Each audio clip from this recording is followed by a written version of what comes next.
This is a mini lecture on integrated science, primary 6, presented to you by Otto George from Uganda, a Master of Education students at Aga Khan University, Institute of Educational Development, East Africa, located in Dar es Salaam, Tanzania. So this morning we are going to look at resources in the environment. We want to look at resources in the environment, but majorly we shall focus at natural resources. So before we look at natural resources, I want us to define the term resources. We have to understand what we mean by resource before going to understand what we mean by natural resource. So the term resources here, these are materials we use to satisfy our needs. What we use to satisfy our needs, we call it resources. So these materials come from our environment. In our surrounding, we have resources. It is these resources that we use to satisfy our needs. And we say resources in our environment are either made by man or it is provided by nature.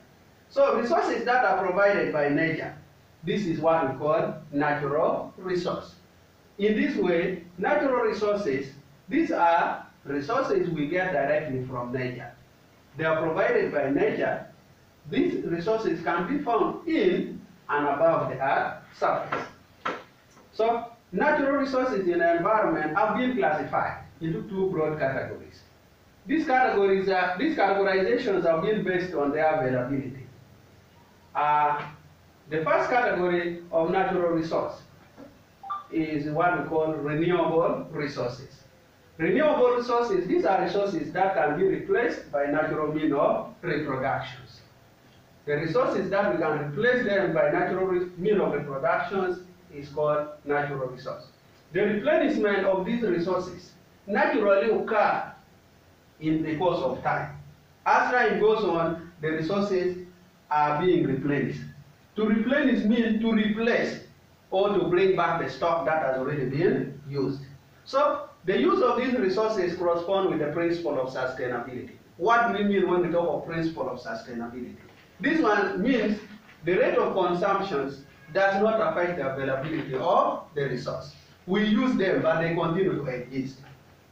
The first generation have used them, we are currently using them, the new generation will use them because they are sustainable, they cannot get depleted. What are the examples of these resources that we call them renewable resources? Renewable resources include, we have the plant, we have animals, we have water, we have solar energy. This is the energy we get from the sun. We have wind, we have air, and we have the soil. These resources here, when we looked at them, they can be replaced. After some time, we find them coming back. We find them still in good time. So we say they are renewable resources.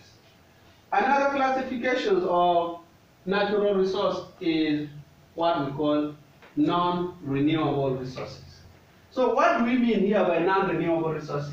We say these are resources that cannot easily be replaced once they are exhausted. To some extent, we may say they can be replaced, but they cannot easily be replaced. They take so long time because the formation of those resources take millions of years. For example, the fossil fuel. We categorize them as non-renewable because we cannot easily replace them. So we say they are available in limited quantity. That makes them depleted as we continue to use them. So what are the examples of these non-renewable resources? We have what we call the coal, which is a natural resource that is non-renewable. We have petroleum, from which it is crude oil, where we get these other fuel we use, like diesel, paraffin, and petrol. We have nuclear minerals. These nuclear minerals, example uranium and radium. We also have what we call poloniums. These are radioactive minerals whose atoms are broken to produce energy. We have the sun, we have natural gas, and we have rocks. To reflect on what we have been learning, let us have some of these activities. What are resources?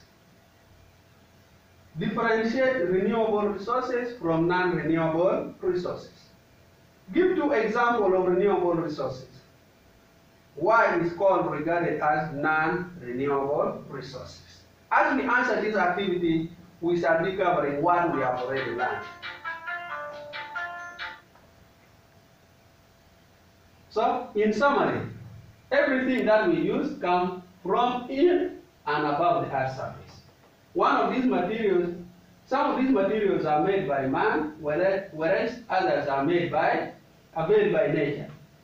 Natural resources in our environment are either renewable or non-renewable.